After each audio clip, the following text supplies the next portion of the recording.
Bayangkan, detik berjalan lebih lambat dari nafasmu. Tatapan dingin saling bertabrakan, rahasia berdenyut di balik diam. Satu keputusan bisa menghancurkan segalanya. Cinta, kehormatan, bahkan nyawa. Keringat dingin menetes saat kebenaran berdiri di ambang pintu, siap menerkam siapapun yang berani menyangkalnya. Di momen paling menegangkan itu, satu kesalahan kecil cukup untuk menyalakan api pengkhianatan. Dan saat semuanya terasa pasti, justru itulah awal dari kehancuran yang tak terduga. Lalu, siapa yang sebenarnya berbohong? Namun sebelumnya, bagi yang beragama Islam, mari tinggalkan sholawat di komentar, agar sholawat ini menjadi saksi kita di akhirat kelak. Jangan lupa juga like dan share cerita ini ke teman ataupun keluarga terdekat kita. Semoga Anda mendapatkan pahala yang setimpal karena sudah subscribe, like, komen, dan membagikan cerita ini. Sekarang, mari kita lanjut ke ceritanya. Pagi itu, langit ibu kota terlihat cerah, seolah ikut merayakan sebuah kebanggaan. Di halaman markas, barisan rapi berdiri tegak, sepatu las beradu dengan tanah. Suara komando menggema tegas. Di tengah barisan itu, seorang TNI wanita berdiri paling depan. Wajahnya dingin, tatapannya tajam, dadanya membusung penuh lambang kehormatan yang baru saja bertambah. Pangkat barunya berkilau terkena sinar matahari, menjadi simbol kemenangan atas kerja keras, kecerdasan, dan strategi yang selama ini ia banggakan. Namanya sering disebut sebagai contoh ideal prajurit perempuan modern. Cerdas, berani, disiplin, dan selalu berada satu langkah di depan yang lain. Setiap operasi yang ia pimpin berjalan nyaris sempurna. Setiap laporan yang ia susun rapi, sistematis, dan sulit dibantah. Atasan memujinya, rekan-rekannya segan, dan bawahan memilih diam saat ia berbicara. Namun sejak pangkat itu resmi disematkan di pundaknya, ada sesuatu yang berubah. Bukan pada caranya bekerja, tetapi pada caranya memandang orang lain. Baginya, dunia mulai terbagi jelas, mereka yang layak didengar, dan mereka yang hanya pantas mengikuti. Pangkat menjadi ukuran, seragam menjadi pembeda, dan posisi menentukan nilai seseorang. Di sisi lain kota, jauh dari barisan kehormatan dan upacara megah, seorang pemuda berdiri di depan cermin kecil di kamar kos sempitnya. Seragam polisi yang ia kenakan masih terasa kaku, seolah belum sepenuhnya menyatu dengan tubuhnya. Ia menarik napas dalam-dalam, merapikan topi, lalu tersenyum kecil pada bayangannya sendiri. Hari itu adalah hari-hari awal pengabdiannya sebagai polisi. Pangkatnya rendah, tugasnya sederhana, dan namanya belum dikenal siapapun. Tapi di dadanya ada keyakinan yang besar. Pemuda itu percaya bahwa menjaga negara bukan soal seberapa tinggi pangkat di pundak, melainkan seberapa jujur niat di hati. Setiap malam, setelah lelah bertugas, ia membuka ponselnya dan berbicara di depan kamera. Ia tidak berteriak, tidak memprovokasi. Ia hanya menyampaikan harapan, mimpi, dan tekadnya sebagai polisi muda. Tentang keselamatan rakyat, tentang keadilan, tentang negara yang harus dijaga tanpa pamrih. Video-videonya sederhana, direkam di sudut kamar atau di halaman kantor, namun kata-katanya tulus. Tanpa ia sadari, unggahan itu mulai menyebar. Satu video ditonton ribuan orang, lalu puluhan ribu. Ada yang tersentuh, ada yang terinspirasi, tapi tidak sedikit yang menertawakan. Pangkat rendah, mimpi setinggi langit, tulis salah satu komentar. Namun pemuda itu tetap mengunggah, tetap percaya, tetap bicara dengan suara yang sama tenangnya. Suatu malam, di ruang istirahat markas, TNI wanita itu menatap layar ponselnya. Sebuah video muncul di berandanya, menampilkan wajah pemuda berseragam polisi itu. Ia mendengarkan beberapa detik, lalu tersenyum sinis. Baginya, kata-kata itu terdengar naif, terlalu berani, bahkan terkesan menggurui. Jemarinya berhenti sejenak di layar, lalu ia berkata lirih, entah kepada siapa, bahwa tidak semua orang yang pandai bicara layak bicara soal negara. Sejak saat itu, setiap kali video pemuda itu muncul, rasa tidak suka tumbuh perlahan. Bukan karena isinya salah, tetapi karena datang dari seseorang yang menurutnya belum pantas didengar. Seorang polisi baru, berpangkat rendah, berani bicara besar di ruang publik. Di matanya, itu bukan keberanian, melainkan ketidaktahuan akan tempat dan batas. Takdir mempertemukan mereka lebih cepat dari yang mereka kira. Dalam sebuah kegiatan gabungan, aparat dari berbagai satuan berkumpul. Aula besar itu penuh dengan seragam berbeda, warna berbeda, pangkat berbeda. Ketika sesi diskusi dibuka, pemuda polisi itu dengan ragu-ragu mengangkat tangan. Suaranya tenang saat menyampaikan pendapat, pandangannya lurus ke depan, tidak menantang, tidak merendahkan siapapun. Namun sebelum kalimatnya selesai, suara lain memotongnya. Suara tegas, dingin, penuh otoritas. TNI wanita itu berbicara tanpa menoleh. Seolah jawaban itu sudah ia siapkan bahkan sebelum pertanyaan selesai. Kata-katanya singkat, menusuk, dan membuat ruangan hening. Beberapa orang saling pandang, sebagian menunduk. Pemuda itu terdiam, bukan karena malu, tapi karena sadar bahwa ruang itu belum memberinya tempat. Seseorang merekam momen itu, entah sengaja atau tidak. Video pendek itu menyebar cepat, lebih cepat dari yang mereka bayangkan. Judul-judul muncul, potongan-potongan diedit, komentar berdatangan. Ada yang memihak, ada yang mengecam, ada pula yang hanya menikmati konflik. Dalam hitungan jam, dua sosok itu menjadi perbincangan nasional. Sang perwira TNI yang tegas dan berprestasi, dan polisi muda yang dianggap terlalu berani bermimpi. Malam itu, pemuda polisi kembali ke kamarnya. Ia menatap ponsel, membaca komentar satu persatu, lalu mematikannya. Ia duduk diam, bukan untuk menyerah, melainkan untuk menguatkan niat. Sementara di tempat lain, TNI wanita itu menatap layar dengan wajah datar. Popularitas yang datang dari prestasi sekarang bercampur dengan sorotan konflik. Ia merasa posisinya benar, sikapnya wajar, dan dunia seharusnya mengerti. Tak satu pun dari mereka tahu bahwa pertemuan singkat itu hanyalah awal. Awal dari sebuah rangkaian peristiwa besar yang akan mengguncangkan negara, menguji ego, dan membalikkan segalanya. Hari-hari setelah video itu viral berjalan dengan ritme yang aneh. Di permukaan, negara terlihat normal. Aktivitas berjalan seperti biasa, jalanan ramai, kantor-kantor pemerintah tetap sibuk. Namun di balik itu, ada ketegangan tak kasat mata yang mulai mengendap. Media terus mengangkat potongan-potongan konflik, membingkai ulang wajah dan kata-kata, seolah dua sosok itu mewakili dua kutub kekuasaan yang saling berseberangan. Pemuda polisi itu kembali bertugas seperti biasa. Ia tidak menghapus satupun videonya, tidak pula membuat klarifikasi. Baginya, penjelasan tidak selalu harus diucapkan. Ia memilih diam, mengamati, dan bekerja. Namun diamnya justru memancing reaksi baru. Komentar makin tajam, ejekan makin keras, dan dukungan datang setengah-setengah. Ada yang memintanya berhenti bermimpi, ada pula yang menyemangatinya agar tetap berdiri. Di markas militer, TNI wanita itu mulai sering dipanggil ke ruang rapat. Namanya kini bukan hanya dikenal sebagai perwira berprestasi, tetapi juga figur kontroversial. Ia menyadari sorotan itu, namun tidak pernah menganggapnya sebagai ancaman. Baginya, dunia maya hanyalah riuh yang akan reda sendiri. Yang penting adalah posisi, struktur, dan komando tetap berjalan. Suatu malam, sirene panjang memecah keheningan ibu kota. Kabar itu menyebar lebih cepat dari berita manapun sebelumnya. Presiden ditemukan tewas dalam kondisi yang tak wajar. Tidak ada suara tembakan, tidak ada saksi langsung, hanya ruang sunyi dan tubuh yang terbujur kaku. Negara seketika terhenti, seperti napas yang tertahan terlalu lama. Pusat Komando Darurat dibentuk. Aparat dari berbagai satuan dikerahkan. Peta-peta terbentang, layar-layar menyala, dan wajah-wajah tegang memenuhi ruangan. Semua berbicara cepat, saling memotong, saling curiga. Di tengah kekacauan itu, TNI wanita berdiri dengan sikap penuh kendali. Ia memberi instruksi, membagi peran, dan mengambil alih arah operasi dengan suara yang tak terbantahkan. Ketika pemuda polisi itu melangkah maju, menawarkan diri untuk terlibat lebih dalam, tatapan dingin langsung menyambutnya. Tanpa emosi, tanpa teriakan, hanya kalimat pendek yang membuat ruang kembali hening. Ia diminta tetap di posisi belakang, mengerjakan tugas-tugas kecil, dan tidak ikut dalam lingkaran inti penyelidikan. Namun pemuda itu tidak mundur.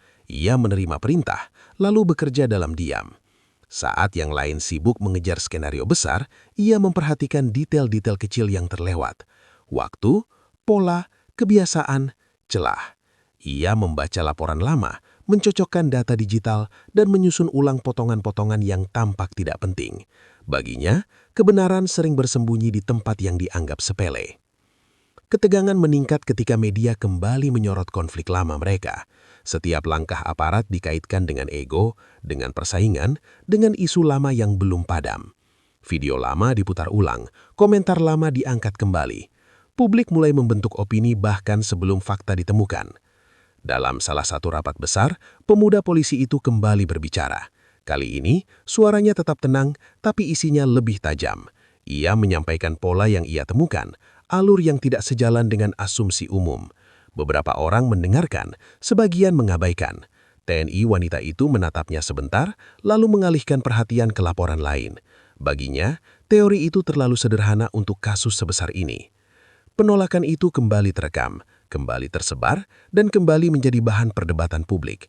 Ada yang mulai mempertanyakan, ada pula yang semakin yakin bahwa pemuda itu hanya mencari perhatian. Hujatan datang bertubi-tubi, lebih keras dari sebelumnya. Ia dituduh melangkahi senior, merusak hierarki, bahkan memanfaatkan tragedi nasional untuk popularitas. Namun di balik semua itu, satu persatu temuan kecilnya mulai membentuk gambaran yang utuh. Nama-nama muncul, hubungan tersembunyi terkuak, dan motif yang selama ini tertutup mulai terlihat. Tanpa banyak bicara, ia menyerahkan hasilnya ke jalur resmi, meski tahu kemungkinan besar akan diabaikan. Malam demi malam berlalu dengan ketegangan yang makin tebal. Negara menunggu jawaban, publik menuntut kepastian, dan di tengah badai itu, dua jalan mulai terbentuk. Satu jalan penuh ego dan keyakinan lama, satu lagi sunyi namun dipenuhi kecermatan. Tak seorang pun tahu jalan mana yang akan membawa kebenaran. Tekanan mencapai puncaknya ketika hasil penyelidikan resmi tak kunjung memberi jawaban. Setiap konferensi pers dipenuhi kalimat menggantung. Setiap janji waktu terasa kosong. Kepercayaan publik mulai goyah, dan di balik layar, ketegangan antar aparat semakin terasa. Rapat demi rapat digelar, namun selalu berujung pada kebuntuan yang sama. Di tengah kebuntuan itu, pemuda polisi bekerja semakin senyap. Ia berhenti muncul di kamera, berhenti mengunggah apapun. Bukan karena takut, tetapi karena fokusnya kini hanya satu. Ia menelusuri jejak digital yang nyaris terhapus, memeriksa ulang rekaman lama, dan menyusun ulang kronologi dengan sudut pandang yang berbeda. Ia menemukan ketidaksinkronan waktu, jeda yang tak tercatat, dan sebuah akses yang seharusnya tak mungkin terbuka. Sementara itu, TNI wanita semakin sering berada di depan publik. Ia menjadi wajah ketegasan negara, simbol kendali di tengah krisis. Setiap langkahnya diliput, setiap ucapannya dianalisis. Namun tekanan itu perlahan mengikis ketenangannya. Ia mulai merasa dikejar waktu, dikejar ekspektasi, dan dikejar bayangan kegagalan yang tak pernah ia alami sebelumnya. Suatu malam, pemuda polisi itu menemukan potongan terakhir. Bukan bukti besar, melainkan kesalahan kecil yang berulang. Satu pola yang jika disatukan, membuka jalan menuju pelaku sebenarnya. Ia tak langsung mempublikasikannya. Ia tahu kebenaran yang salah disampaikan hanya akan ditelan keraguan. Ia menyusun semuanya dengan rapi. Data, waktu, saksi tak langsung, dan hubungan yang selama ini tersembunyi. Ketika akhirnya ia mengajukan laporan resmi, ruang rapat kembali sunyi. Beberapa wajah terkejut, beberapa lainnya menegang. Untuk pertama kalinya, tak ada yang langsung memotongnya. Namun keheningan itu tak bertahan lama. Informasi bocor. Media kembali bergerak cepat. Kali ini lebih brutal. Alih-alih mengangkat substansi, mereka menyerang pribadi.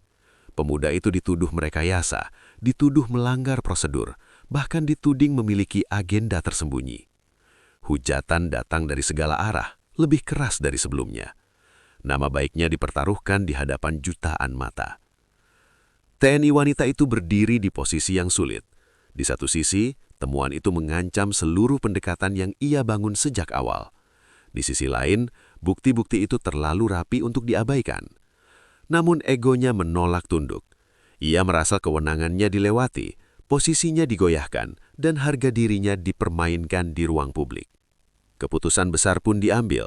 Dengan alasan prosedur dan kehormatan institusi, kasus itu dibawa ke pengadilan. Bukan hanya tentang kebenaran, tetapi tentang siapa yang berhak menentukan arah. Sidang itu menjadi tontonan nasional. Kamera memenuhi ruangan, mikrofon diarahkan, dan setiap kata dicatat. Di ruang sidang, pemuda polisi berdiri tanpa pengawalan berlebihan. Wajahnya tenang, suaranya stabil. Ia tidak menyerang, tidak membela diri secara emosional. Ia hanya memaparkan fakta, satu persatu, seolah membiarkan kebenaran berbicara. TNI wanita duduk di seberang, sikapnya tetap tegak, tatapannya tajam. Ia berbicara dengan keyakinan penuh, mengandalkan pengalaman, pangkat, dan rekam jejak panjang. Perdebatan berlangsung sengit, menyentuh batas antara hukum dan ego, antara prosedur dan substansi. Hari demi hari, sidang itu membuka lapisan demi lapisan. Fakta yang awalnya diragukan mulai berdiri kokoh. Kesalahan kecil yang diabaikan berubah menjadi bukti besar. Publik yang semula mencibir mulai terdiam. Narasi perlahan bergeser, dan sorotan kamera tak lagi memihak satu sisi. Ketika palu hakim akhirnya diketukan, ruangan itu terasa lebih sunyi dari sebelumnya. Putusan itu bukan hanya mengungkap pelaku sebenarnya, tetapi juga menyingkap kesalahan fatal dalam pengambilan keputusan. Penyalahgunaan wewenang, sikap arogan, dan penolakan terhadap masukan menjadi titik balik yang tak bisa dibantah. TNI wanita itu menunduk untuk pertama kalinya. Pangkat yang selama ini ia banggakan menjadi beban yang harus ia lepaskan. Kejatuhan itu tidak datang dengan teriakan, melainkan dengan kesunyian yang memekakkan. Di luar gedung pengadilan, pemuda polisi berdiri sendiri. Tidak ada sorak-sorai, tidak ada selebrasi. Hanya tatapan orang-orang yang kini melihatnya dengan cara berbeda. Jalan yang ia tempuh masih panjang, namun satu hal telah berubah selamanya. Negara akhirnya mengetahui siapa yang bekerja dalam diam dan siapa yang terlalu percaya pada bayangannya sendiri. Putusan itu mengguncang segalanya. Dalam hitungan jam, judul-judul besar memenuhi layar, potongan sidang diputar berulang, dan narasi yang selama ini menekan pemuda polisi itu runtuh satu persatu. Orang-orang yang kemarin menghujat kini diam, sebagian berbalik memuji, sebagian lain memilih menghapus jejak komentar mereka. Negara seperti menarik napas panjang setelah lama tertahan. Hari-hari berikutnya berjalan pelan namun pasti. Jaringan pelaku ditangkap, motif terurai, dan kronologi tragedi nasional akhirnya lengkap. Tidak ada satupun pernyataan berlebihan dari pemuda polisi itu. Ia menolak tampil di panggung kemenangan. Setiap pertanyaan dijawab singkat, setiap pujian dialihkan pada tim dan prosedur. Ketika diminta berbicara di depan publik, ia hanya mengatakan bahwa kebenaran tidak membutuhkan suara paling keras untuk terdengar. Di sisi lain, TNI wanita itu mengemasi ruang kerjanya. Lencana dilepas, seragam dilipat rapi. Tidak ada air mata, hanya keheningan panjang yang mengendap. Ia teringat hari pertama mengenakan seragam, janji-janji yang dulu ia ucapkan dengan hati bersih. Kesadaran itu datang terlambat, namun tak dapat ditolak. Dunia yang pernah ia ukur dengan pangkat kini memperlihatkan ukuran yang berbeda. Keputusan berikutnya diumumkan tanpa seremoni. Pemuda polisi itu diangkat memimpin, bukan karena sorotan, melainkan karena rekam jejak yang tak terbantahkan. Ruang yang dulu menolaknya kini menunggu arah darinya. Ia berdiri di podium yang sama, tempat suara-suara pernah memotong kalimatnya. Kali ini ruangan hening bukan karena takut, melainkan karena percaya. Ia memulai dengan satu kalimat sederhana, tentang tanggung jawab yang lebih besar dari jabatan, tentang kewajiban untuk mendengar sebelum memerintah, tentang negara yang tidak boleh diselamatkan oleh ego, tetapi oleh kejujuran dan kerja sunyi. Tidak ada tepuk tangan di awal, hanya tatapan yang memahami. Malam itu ia kembali ke kamar yang dulu sempit. Meja yang sama, kursi yang sama, cermin yang sama. Ia menatap pantulan dirinya, lalu tersenyum tipis. Ponselnya bergetar, notifikasi lama muncul, video-video awal yang dulu ia unggah. Ia tidak menghapusnya, ia hanya menambahkan satu unggahan baru, singkat, tanpa judul besar. Di sudut kota lain, TNI wanita itu menatap layar yang sama. Ia melihat pemuda itu berbicara dengan cara yang tidak pernah ia pilih. Tidak ada dendam di matanya, hanya ketenangan. Untuk pertama kalinya, ia mengangguk pelan, mengakui tanpa kata. Negara bergerak maju. Luka tidak sepenuhnya hilang, namun arah telah diperbaiki. Dan di tengah semua itu, satu pelajaran tertinggal jelas. Pangkat dapat mengangkat, tetapi kesombongan akan menjatuhkan. Suara bisa viral, tetapi kebenaran akan bertahan. Waktu berlalu, namun gema peristiwa itu tidak pernah benar-benar hilang. Setiap keputusan yang diambil pemuda polisi itu selalu dibandingkan dengan masa lalu, dengan cara lama, dengan figur-figur yang pernah berdiri sebelum dirinya. Ia menyadari satu hal sejak hari pertama memimpin.